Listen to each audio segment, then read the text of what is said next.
యోహాను సువార్త 14వ అధ్యాయము. మీ హృదయమును కలవరపడనీయుకుడి.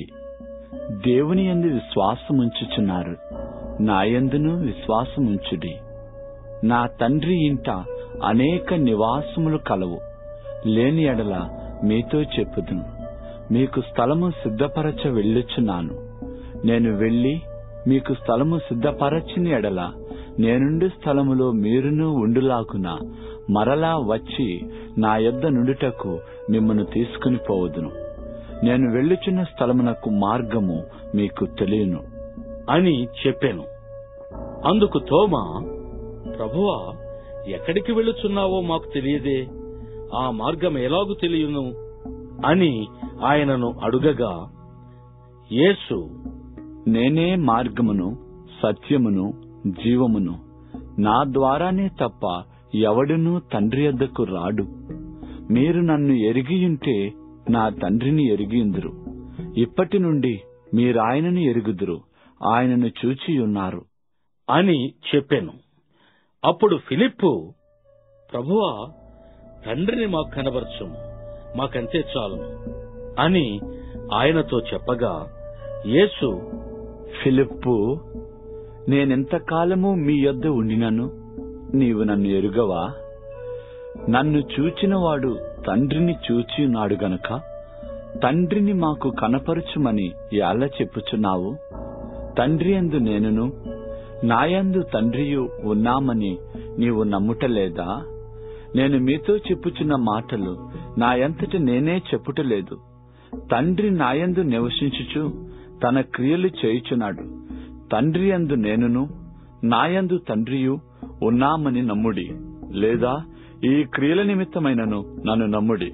నేను తండ్రి యొద్దకు వెళ్ళుచున్నాను గనుక నేను చేయు క్రియలు నాయందు విశ్వాసముంచువాడును చేయును.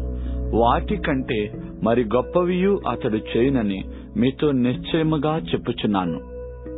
మీరు నా నామమున దేని నడుగుదురో తండ్రి కుమారుని యందు మహిమపరచబడుటకై దానిని చేతును. నా నామమున మీరు నన్నేమి అడిగినను నేను చేతును. మీరు నన్ను ప్రేమించిన ఎడల నా ఆజ్ఞలను గైకొందురు. నేను తండ్రిని వేడుకొందును, మీ యొద్ద ఎల్లప్పుడూ నుండుటకై ఆయన వేరొక ఆదరణకర్తను, అనగా సత్యస్వరూపియగు ఆత్మను మీకు అనుగ్రహించును.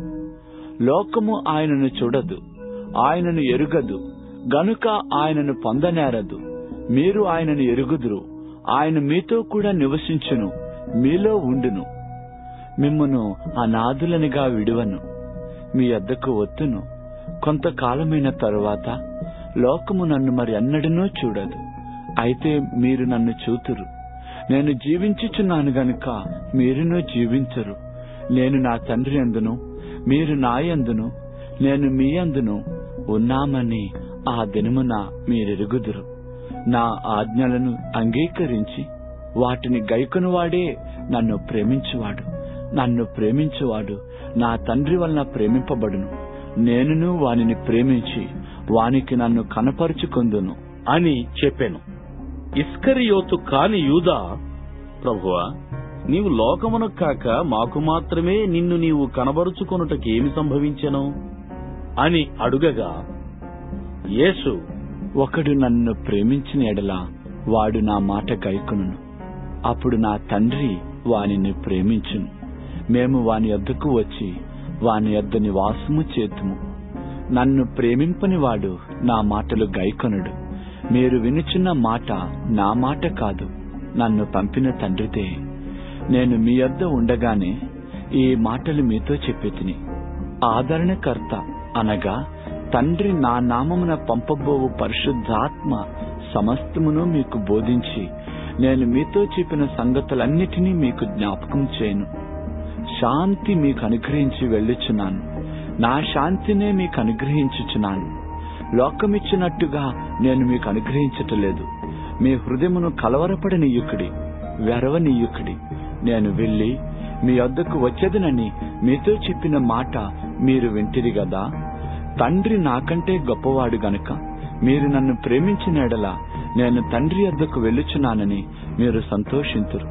ఈ సంగతి సంభవించినప్పుడు మీరు నమ్మవలెనని అది సంభవింపక ముందే మీతో చెప్పుచున్నాను. ఇకను మీతో విస్తరించి మాటలాడను. ఈ లోకాధికారి వచ్చుచున్నాడు, నాతో వానికి సంబంధమేమీ లేదు. ఆయనను నేను తండ్రిని ప్రేమించుచున్నానని లోకము తెలుసుకొనున్నట్లు తండ్రి నాకు ఆజ్ఞాపించినది నెరవేర్చుటకు నేను ఇలాగూ చేయుచున్నాను. లెండి, ఇక్కడ నుండి వెళ్ళుదము.